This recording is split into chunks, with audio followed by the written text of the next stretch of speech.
Yeah, good morning. It is 7:25-ish in the morning, and I just left Horai Station. I'm back on the trail. The, the lifelong dream of going from Kyoto all the way across Hira, the Hira Mountains. And it's been a while since I made these kinds of videos, and yeah, life got in the way of long hikes and videos. So I'm glad to be back on the trail. I just want to start with something important, and that is a disclaimer about safety. So don't do anything I do in these videos. It's dangerous. Don't do it. Don't copy me. Now for a bit of nuance. Japan is a safe country. Crime is low. People are trustworthy.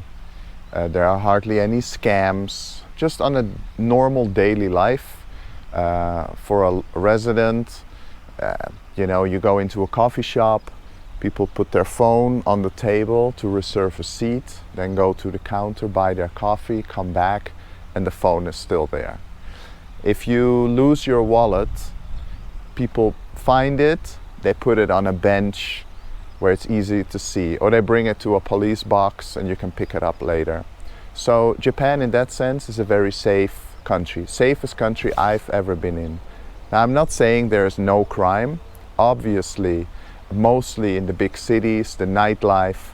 If you're a midnight cowboy, you gotta be aware that there are scams going on, dodgy bars. But compared to other countries, I think Japan is safe.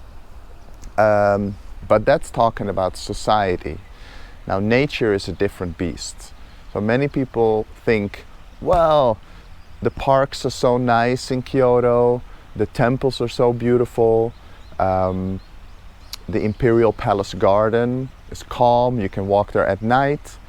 I can climb up these hills as well, but that's different. That is real nature. So what you have to consider is that the hills beyond Kyoto, they go on into different prefectures. Once you get lost on a trail at night, it's very difficult to find your way back. And I just want to stress how careful you need to be, because people do get lost and people do die in these mountains. I just talked to, coming from the station, going up to the mountain, I see a few local people walking their dogs, and they're friendly. They always say good morning. I say good morning. I say something nice about their dog, and the first thing they say is, be careful, don't get, be careful of bears. But I think the thing you have to be mostly aware of is knowing where you're going, finding your path. I think the biggest danger on these trails is you get lost, you fall, you hurt yourself, and you're stuck. And even though a lot of people go hiking, some of these trails might not see any visitors in a couple of days. So yeah, just want to make sure that you're safe. And if you're unfamiliar in these mountains, don't go out alone. Get a professional guide. Back by popular demand is the long intro. I played around with the audio and I tried different things, but yeah, I'm back to the tried and trusted GoPro with the wire. It might do some popping and crackling, but I will figure out in the future how to solve that and maybe even get a new GoPro or something, because when I listen to somebody's podcast, I want the audio to be clear. So the plan for today, I'm going back to Kojiro Pass. I made a video about the Kojiro pond that is over there. A few months ago, I went to that same Kojiro Pass, and it was a snowstorm. So now it all looks very green, and we're in rainy season, but today up until 3 in the afternoon it should be dry. And so I'm going to go to Kojiro Pass, then I'm going to go to Biwako Valley where the ski slopes and the ski lifts are, and then back to Shiga Station. And then little by little, I cover the whole Hira trail into Shiga. So I'm really excited for this hike. It's nice to be back. Did I have anything else? No, I think that's about it. Yeah, so just again, a disclaimer. Oh yeah, I remember one story that indicates how unaware people can be.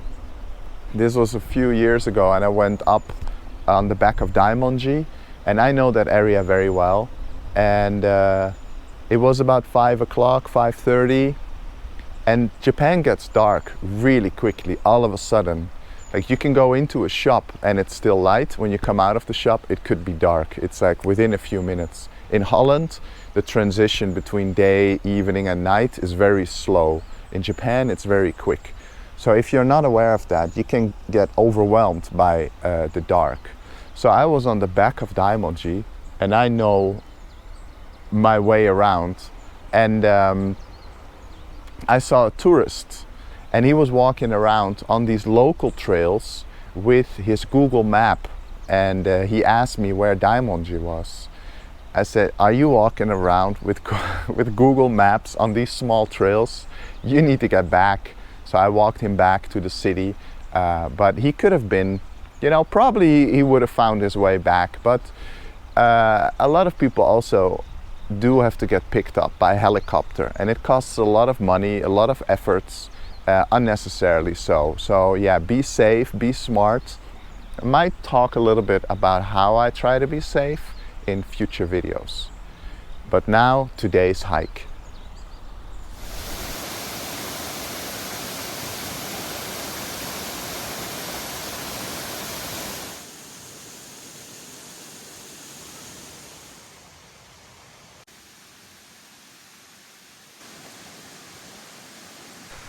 Yeah, it's me. Well, this is comfortable. Yeah, just have to check in. I'm a bit wet. That's part sweat, part waterfall. But in my introduction, I talked about safety, and that the biggest concern is to lose your way. You know, get off the path and get lost. That's the biggest danger. Now, I was here 2 weeks ago, and somebody in the meantime has put up all of these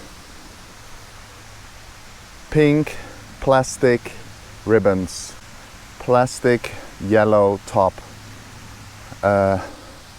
iron fence or wire, bendable wire with plastic. And I think you kind of know where I'm going with this. They're everywhere. I can see one here, there, right up there, another one on the branch there, and I just crossed a little creek, and it's just full of that ugly plastic ribbon, and it just makes me really sad, because the joy of being here is being out, you know, away from the city, being out in nature, and to find all of this plastic just makes me sad. And I don't know why. I guess I can see why people do this.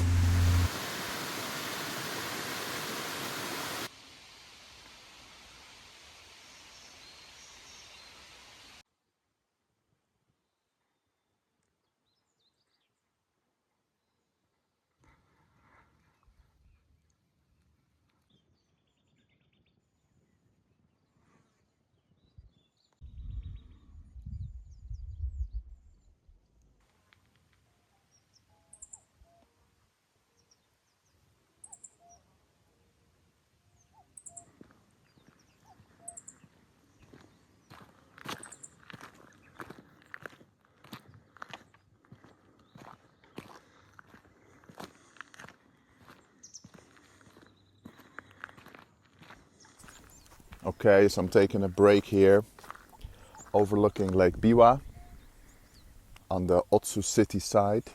Very beautiful. And I think safety is the theme of this hike. Safety on Mount Horai. Um, I was so hyper focused on these pink ribbons that I was kind of not paying attention to the trail. So I kid you not, I slipped in a split second. I slipped down and I was entangled in one of those pink ribbons. And I scraped my knee and part of my shin. But yeah, it was a good reminder to stay focused, keep paying attention. But I'm okay. That was not a big deal. I could just easily get up and continue. But yeah, those pink ribbons, that can really get stuck in my head. So even though it's a lesson in focusing on the big picture, I can look around me and see the surroundings. I can see the mountains. I can see the lake. I can bring back the memories of hiking here in the snow. But instead of doing that, my mind just gets fixated on the pink ribbons. And the most striking one was the one right in front of the official sign.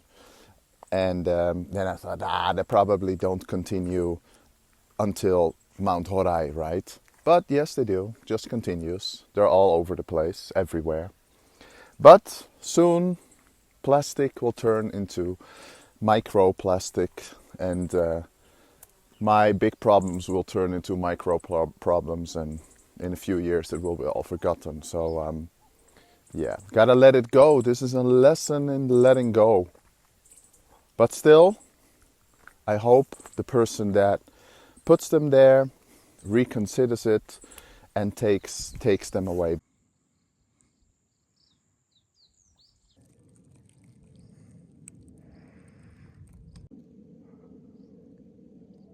もう一回 car inside セイオーバ日本語ではー車中泊車中泊。はいはいはい。車中泊一番安いのホテル。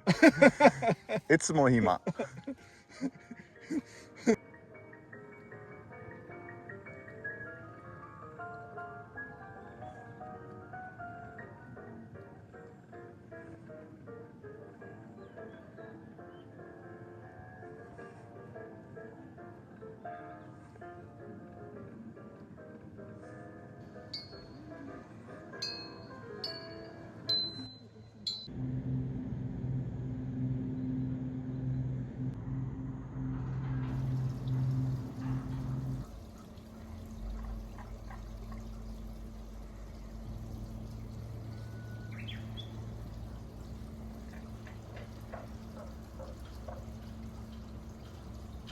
Almost back at Shiga Station, and on my way up to the Mount Horai, where the ski slope is, I ran into another hiker, a really cool Japanese man, and he taught me this phrase, "sha chu haku," about sleeping in your car when you're traveling.